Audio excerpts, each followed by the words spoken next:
Okay. All right. Okay, so welcome you all to the last section of the guest lecture from the School of Education. So today we have Dr. Sonia Munro, who is the course leader of the MA TESOL. And this is the last section already for the guest lecture. And as usual, this section will be recorded and I will upload it to YouTube for you to see it after the section here. And so we will just have the drop-in section following this guest lecture. So tomorrow we have a guest lecture. We have a drop-in section with Mark, who is the course leader of the MA Education, and we'll have a drop-in section as well with Eileen, who is also a TESOL lecturer on the 30th of November, and the last drop-in section on the 14th of December with Erin. So you met Erin before, but you haven't met Eileen. So you met her on the 13th then. So before we start, I want to show you a video coming from Professor Hazel Bryan, who is the Dean of the School of Education and Professional Development. Okay, so I'll turn on the screen sharing then. Oops, some lagging here over here. Include computer sound. Okay. Uh, Sonia, can you help me like accepting people into the room because I I can, cannot yeah. press during the Yeah, video, it's otherwise fine. the video is paused. Yeah. Yeah. Okay, so let's get started. Hello, everyone. I'm Professor Hazel Bryan, Dean of the School of Education and Professional Development, and it's my pleasure to welcome you to the school. I want to start by congratulating you. You've been working in incredibly challenging circumstances, but all credit to you. You're now considering becoming a postgraduate student with us, and we're looking forward to supporting you to make the most of everything the school and the university have to offer. Being a postgraduate student can be daunting, and it will be hard work. But in the end, you'll be an expert in your field, and our work is to support you to achieve this. It's about the creation of new knowledge and about making a contribution to your field of study. That, of course, requires a great deal of dedication and commitment, and our job is to support and guide you. Having a thriving postgraduate international community is at the heart of our school, and it keeps us outward looking, it keeps us informed, and ensures that we're shaping the discourses in and around education studies. Every tutor in the school is an active researcher with or studying for a doctorate and publishing in their respective areas. Colleagues are editors and sit on editorial boards of education-related journals, hold key positions in learned education societies, are undertaking funded research, and sit on government or working groups. You're therefore joining an active teaching, learning, and research community, and I'm looking forward to hearing from you as you progress through your studies. Here in the School of Education and Professional Development, we have a carefully articulated pedagogical approach. We value a highly interactive pedagogy, a thriving classroom context where questions abound, and we work together to construct new meanings. I hope you enjoy the teaching session that's about to take place. So, my very best wishes to you all. You're in excellent hands with the Associate Dean for International, Dr. Wayne Bailey, and Head of Department of Education and Community Studies, Dr. Andy Yude. Enjoy the session and stay close to us. Thank you. That is the end of the video, and now I'll leave the floor for Sonia so that she can start her lecture. So Sonia, I will be moderating this section for you, so you don't have to worry anything about accepting That's people and technical stuff. So That's just focus. brilliant. Yeah. Thank you very, very much. So welcome everybody.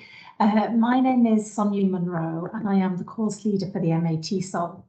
And it's I can't see any of you. I was going to say it's nice to see you. I can't actually see anybody, but if you are willing to put your cameras on, that would be great. So I can at least wave and see a smile. In today's session, we are going to be talking about a topic that is of huge importance to language teachers across the globe. And that is how we use course books and how we can use them better. So we're going to be thinking about their strengths and their limitations.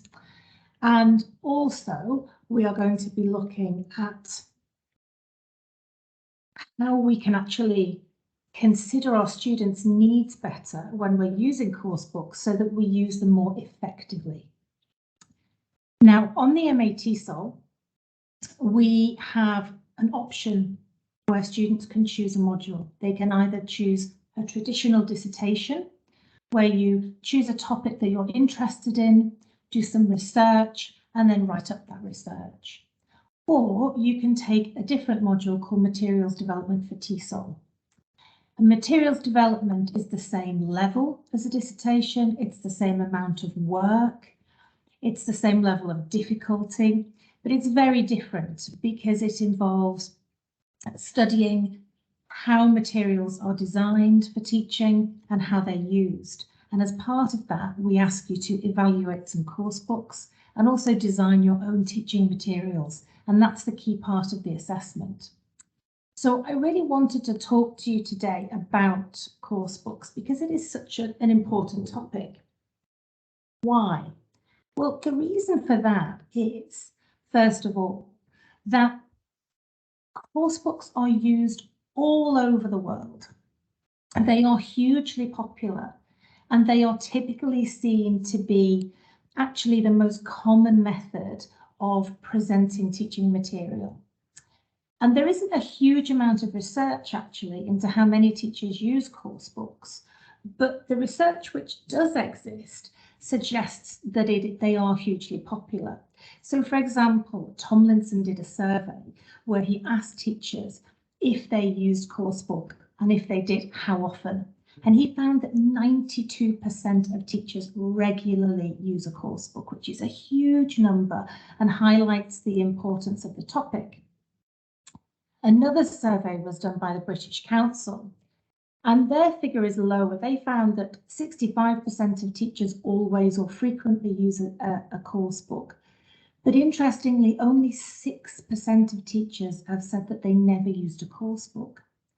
And when something is so widely used, it's important that we investigate this. We investigate the quality of these course books and think about how we can use them and how we can use them better.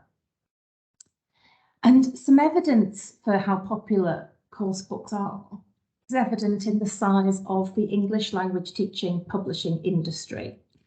And you can see the figure here of 194 billion US dollars, and that's the estimate of the turnover of the annual publishing industry for language teaching materials, which is a huge number. So when we talk about course books, I keep using this term. What is it that I mean?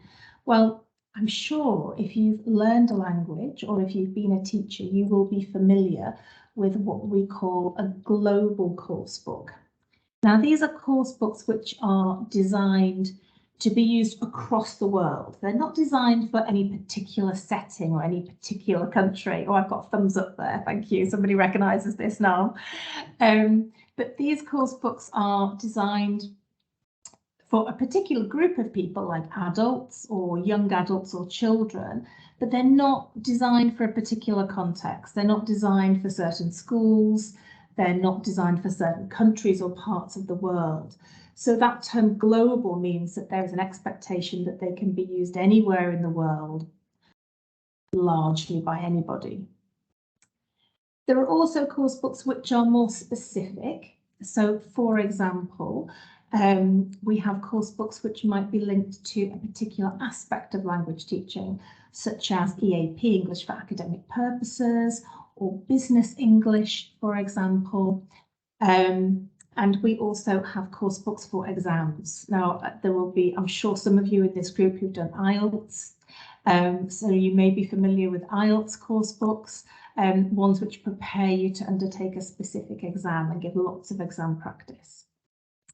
And then finally, there's another kind of course book, which is what I'm calling here local course books. And what I mean by that is ones which are used by a particular market. So I've got an example here of a course book from Vietnam, and this is used in schools in Vietnam. So this is not global, it's not meant for anywhere in the world, it's meant for a specific market, and often these are linked to a national curriculum. So it may be that in your country, for example, all schools use the same course book. So these are examples of course books. And as I said before, they are really, really widely used, and there aren't many teachers that don't use a course book in some way. But what we have to do is think about how good they are and how we can use them better. And despite the fact that course books are really popular, there's actually a lot of debate in the field of language teaching about their use. And there are lots of different arguments in favour of using a course book. And there are also arguments against using a course book. Now, what I would like you to do, as this is an interactive session, is I'm actually going to put you into two groups. And I'm just going to send you off for a few minutes into a chat room where you can talk to each other. And I'm going to give you a task. And that is, I'm going to ask one of the groups, and I'll come and tell you which group you are, to just have a little discussion about what you think the benefits of course books might be. And then for the other group to think, what are the limitations or the disadvantages of course books? So we're thinking here, you might think about a specific book like a global course book. What's the benefit of that? What's the limitation of that? Or what's the benefit of having a local course book, for example? Or you might just want to think more generally about how a course book might help students and teachers. They're two different groups. Or if they might cause any problems. Okay, and I'm going to give you 5 minutes for this task, so it's not very long, it's going to be nice and quick. But at the end, I will ask you to give some feedback. Now, none of you have been brave enough to put your cameras on, so I'm a little bit worried about whether or not how much feedback you're going to give me. But if you want to do, you can also send it in the chat box. Okay, if you prefer that as you're discussing, you can send messages through and you can send a message with some of your ideas. Okay, so I'm going to put you into, and I've just lost my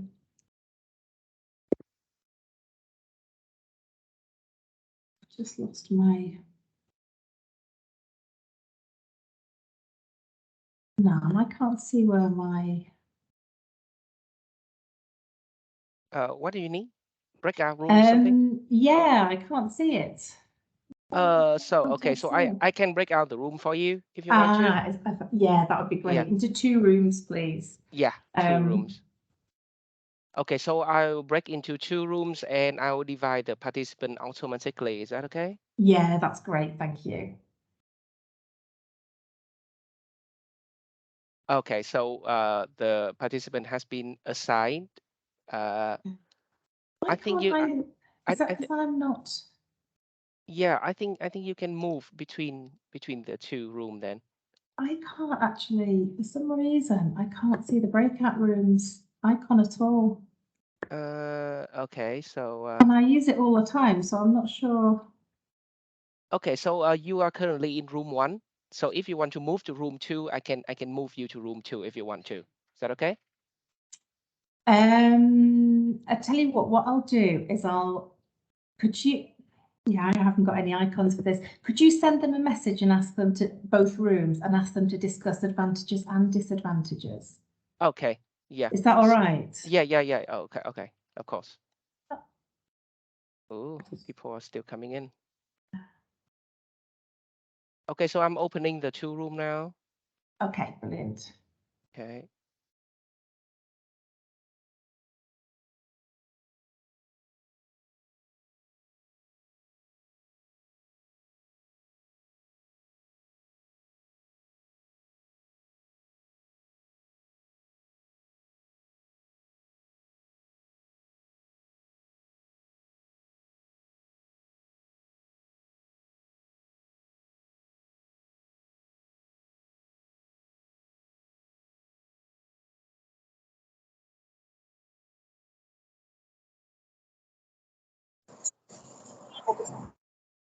Hi. Hello.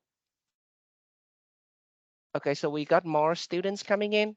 So we have one group we have 4 people and one group we have 5 people. Can I?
Hi, Sonia.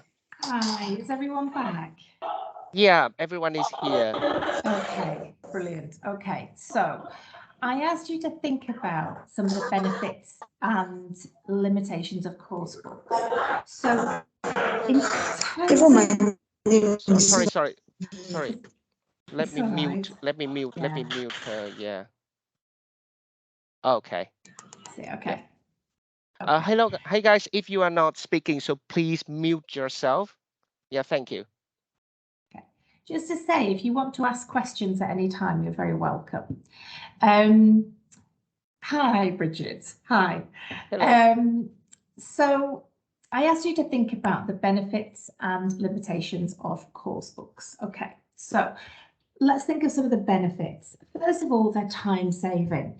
Teachers often don't have a lot of time. They have lots of things to do. And a coursebook gives you something to work with. It means that you don't have to prepare everything from nothing every time. So that's hugely useful for teachers. They also give us a coherent approach. They give us content to teach. They tell us which grammar to teach, which topics to teach, which language to teach, in what order. And that's really beneficial, especially for early career teachers, teachers who are starting out, because it gives us safety and security. And because they've been designed by experts who have many years' experience, it gives teachers the confidence of knowing what to teach, how to teach it, and in what order. There's also a benefit, I think, for teachers who are not speakers of English as a first language. So there are many teachers across the world who teach English who maybe don't feel that confident about their own level of English. So a coursebook gives them linguistic models. It gives them input which is appropriate, which is at the right level. And it can give, again, that sense of security to teachers if they're worried about their own level of English. This is often the case with grammar, especially, where sometimes teachers are worried about teaching grammar in case they don't know it fully themselves. So if they're teaching what's in the book, it gives you that sense of security. Another benefit is what we call being standardized. And what we mean by this is that you can teach multiple groups in different places using the same materials. So for example, as I said before, I showed you a picture of a coursebook used in Vietnam, which is used in high schools. So it means that you know that everybody is being taught the same things, largely in the same way, and then it's easier to compare performance when we look at assessment. So that's particularly of interest to national bodies, governments, and particularly for schools. It's also really convenient for students because it's nice to have something that you can take home and look at, that you can look back at if you think you need a bit more work and a bit more help, but also you can look forward. So if you are a very keen student, a very eager student, you can look ahead and think, okay, what are we doing next?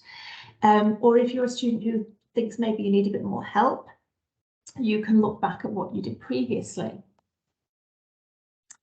And another benefit of coursebooks, and I think this is a really big one, particularly now, is that many published coursebooks come as packages. So when I started teaching a long time ago, I would get a student's book and a teacher's book and maybe a student workbook if I was lucky. But now there are a whole range of things that come with the coursebook. So you might find the student book, the teacher's book, a resource book. Test bank as well. Test bank as well. Yeah, absolutely, yeah. And apps, you know, lots of them have an app you can download on your phone. They have multimedia packages that can be used in class with interactive whiteboards. You've got tests. You've got a whole range of things. You've got websites for students specifically. So you've got all these materials that come together. Materials for the teacher and for the student. So again, it gives lots of variety. You know that you've got lots of material to work with.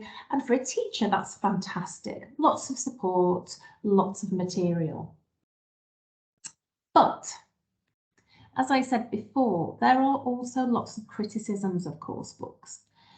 And one of the key criticisms of course books is actually that a lot of them don't reflect what we know about language teaching and learning. And they use approaches or methodologies which are outdated. Now, in language teaching, there is still a lot that we don't know about how we learn a language. We don't know 100% how we learn a language, but there are certain things that most academics would agree on. So, first of all, we need input. We need exposure to a language to learn. And we also need opportunities to use language, so to have output. And if you don't have a lot of input or a lot of opportunities to use language to produce output, that will restrict your ability to learn a language. And one of the criticisms of course books is actually that they don't have enough input and that they don't have enough output. So if you look at the pages of a course book, you will often see that the texts are very short. You know, there's not actually a lot of opportunity for students to see and hear language.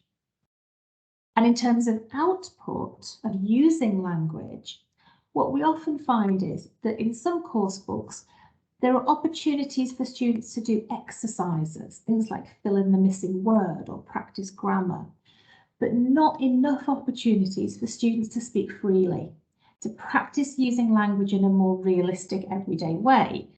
So in real life, we don't sit filling in missing words. We don't sit thinking about how we change present simple to past simple. We speak to each other, we communicate, we ask questions. And sometimes course books don't have enough of those things. They don't have enough opportunities for students to really talk to each other or write as well.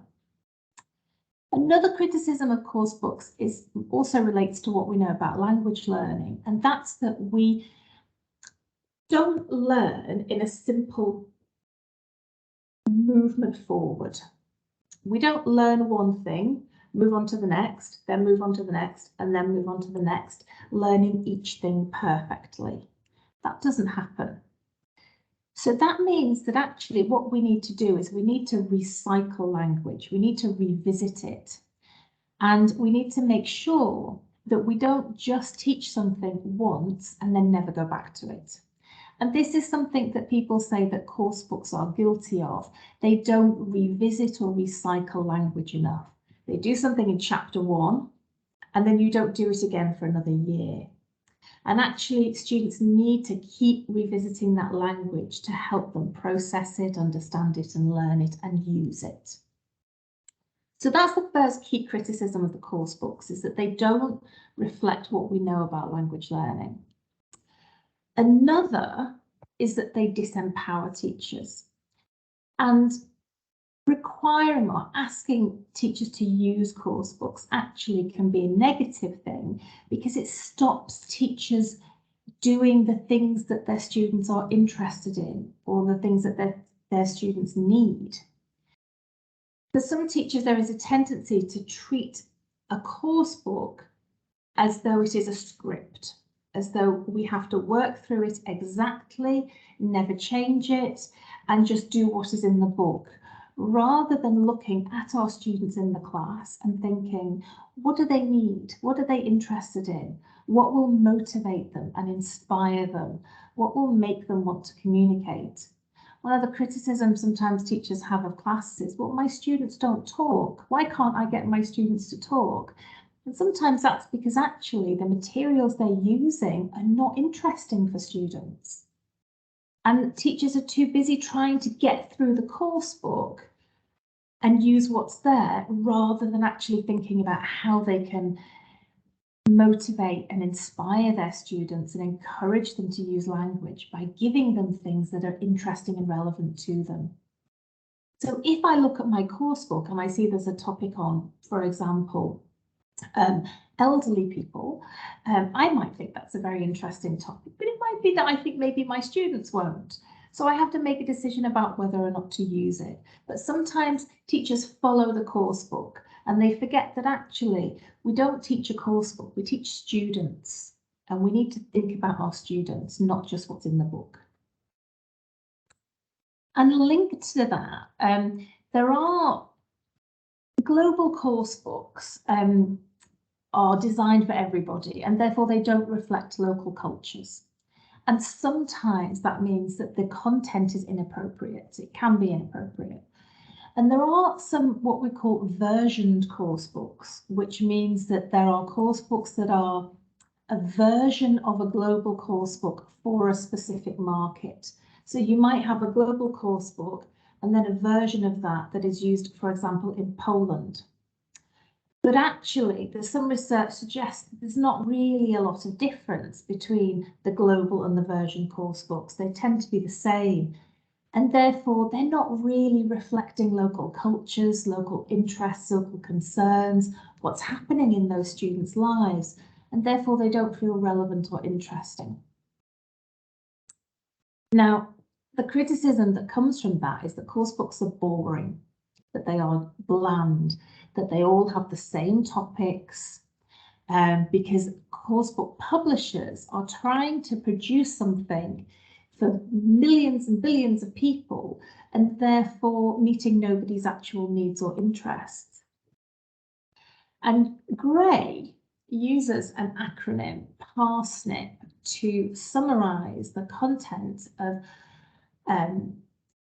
course book that publishers actively try to avoid. So Gray says that publishers avoid controversial topics, which will not be suitable in some places. And because of that, what happens is everything that is potentially interesting is taken away because we don't want to offend anybody and we don't want things to be culturally inappropriate. And obviously cultures have different concerns, different interests, different sense of what is or what can be talked about or what can't be talked about. So when you start taking all of those things away to make a global course book, you're not left with very much stuff. So this is why when you look at course books, you often see the same topics again and again. So the topics that Gray says are often avoided are the PARSNIP topics, and they are politics, alcohol, religion, sex, narcotics or drugs, isms like racism, sexism, ageism, communism, any kind of ism. And the last one is pork. So pork meaning, you know, there are many millions of people across the world who don't eat pork and therefore pork isn't mentioned. So the criticism that comes then is that the course books become dull and boring. There's nothing that will excite or interest students because they're trying to make them appeal to everybody in the world. And Tomlinson, Brian Tomlinson, who is the pioneer really of the field of materials development, makes this point. If learners don't think and feel whilst experiencing language, they're unlikely to achieve language acquisition and development. Thinking whilst experiencing language and use helps to achieve the deep processing required for effective and durable learning. And what Tomlinson argues is that what we know about language learning is that for it to be effective, students need to use their brains. They need to have cognitive engagement. They need to think. They need things which challenge them, make them think about the world, make them think about language, rather than sitting back passively and just, you know, accepting what is given to them. That if we think, if we're required to use our brains, we're more likely to learn effectively. And he also says that we need to feel. We need to have emotional engagement in language learning.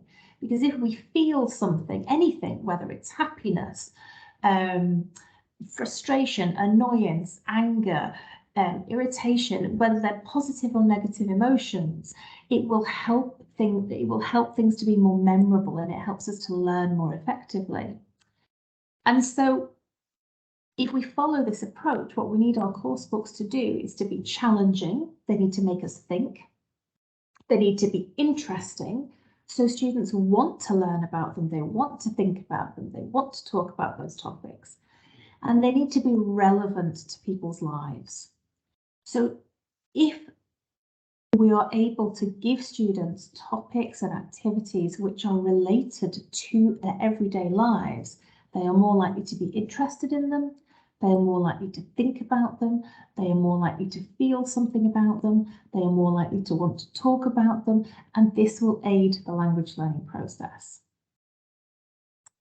So, let me give you an example of some materials here. Now, you don't need to read these materials, but this activity here is from a course book, and it asks students, it says that the students are going to read, somebody is going to search for some information about Colombia, the country of Colombia, on a website, okay?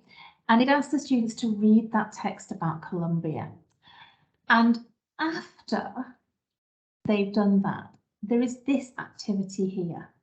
Okay, so they are doing this reading. And if you look where I've put the blue arrow, are these statements true or false? So the students read that text about Colombia and then they answer these questions. Now, the problem with that activity 2 there is that some people, not everybody, but there will be students who can answer those questions without reading the text. So if you're a football fan, for example, and you know something about Colombia, you will know if it's an island or not. You know, you might know of Colombia because you're a football fan and you know that the football's great there, so you know something about the country. It might be that you've done something in your geography lessons about Colombia. Perhaps you've been there on holiday. Perhaps you have a relative in Colombia. You know, there's lots of reasons why students will be able to answer these questions without reading the text, and therefore there's no challenge. So if there's no challenge, students don't need to think, and it's unlikely to help them use that language effectively. Another example of this is this activity here. So this is taken from, again, this is from a course book designed for people living in the UK, so for migrants to the UK. And it's talking about moving house, and it asks students to do some activities related to moving. Now, this activity here fails in what Tomlinson requires students to do, or teachers to do, materials to do, which is to engage students mentally and emotionally. So if you are a migrant, you have moved not just house, but to another country. So you have experience of this topic. And yet these materials don't actually ask for students' own experiences. They could ask them to think about, how did you feel when you moved here? What preparations did you do? What was most difficult? What was easiest? What advice would you give? So these materials could really engage students and get them to draw on their own personal experiences, which would allow them to think critically about what they've done, to give advice, and to really personalize that topic and talk not just about what they did, but also their feelings. And this ability to do so, according to Tomlinson, is likely to aid their learning. So if we are faced with materials that maybe are not suitable or not that interesting, what's the alternative? Well, we could just not use course books. But obviously that's quite difficult because, you know, it's quite hard to go into a class with no materials and just teach on your own and to design your materials all yourself. So what we should really do is use materials as a guide, not as a script. And that means adapting them to meet your needs. And this can be done in different ways. So you can delete things. So look at the topics that you have in your course book and decide whether or not they are likely to be interesting, relevant, motivating, challenging for your students. But also add in materials. And I'll talk about that on the final slide. But you can do this either at an activity level or at a chapter level. You could just delete a chapter, not do a chapter completely. Or maybe you're just only going to take out one activity. But you can look at a chapter, look at a course book and think, how can I adapt this to make it better? And my tips for doing this are, first of all, look at a course book in advance and think about the appropriateness of the topics. are they likely to be relevant, interesting, and culturally appropriate? And if they're not, consider not including them and bring in things that are more appropriate instead. So you can add texts or activities that are related to key topics which reflect local issues. So I just had a student do a course book and some materials about technology. And within that, the student was from Vietnam, and she brought in some texts which related to technology use in Vietnam specifically. So therefore, and now I've got the thumbs up there from that, it makes it more interesting for students, because rather than just reading about technology in the world, they're finding out something that's relevant to them. You can also personalise activities, and that means getting students to talk about their own feelings and thoughts. One of the easiest ways to do this is when you have a reading text, is not just to immediately ask them, you know, some comprehension questions. Why did the man do this? Or why is technology growing so quickly in Vietnam? But actually do what we would do in real life. And I would ask the question, did you enjoy the text? What did you think about it? Did you agree with it? What are your thoughts on it? Because that's what we do in real life when we read something. We don't, if I read the newspaper, I don't answer comprehension questions after. But I might say to my husband, hey, have you read this? What do you think? To try and get students to talk about their feelings and their opinions about things. And also revisit topics. So as I said before, don't just do them once, but plan to come back to them later. Again, perhaps by adding in additional texts. This isn't about asking people to throw away the course book, but it's about saying that there are easy ways that you can bring in additional activities to make things more interesting and more relevant. So I'm going to stop there. I've only got 2 minutes left, I think. So I will stop the conversation there. If anybody has any questions, you're welcome to ask them either in the chat box or you can unmute yourself.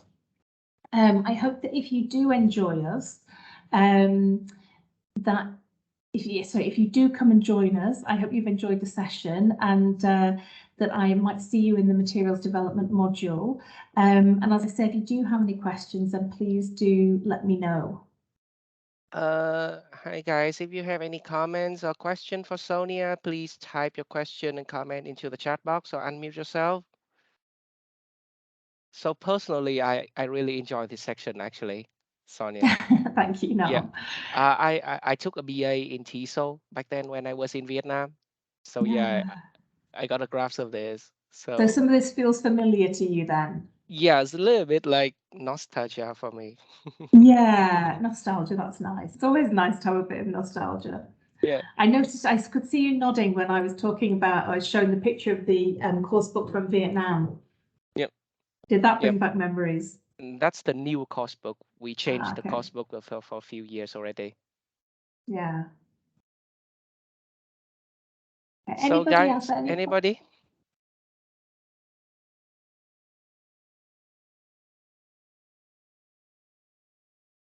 Okay, so I think this is it. So I think we should be wrapping up this section. So thank you, Sonia, for being here today and deliver a great section. I mean, lots of useful information.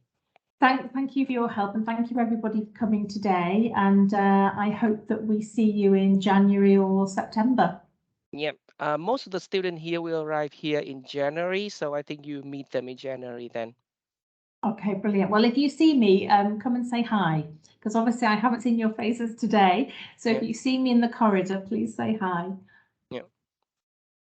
Nice to meet you, by the way, Sonia. This is the first time I think. So you knew me before, but this is the first time. I did, yeah, a proper meeting, yeah. Yeah, it's nice to see you too. Thank you for being here today. Thank you then. Yeah. Thank you. Goodbye. Bye-bye.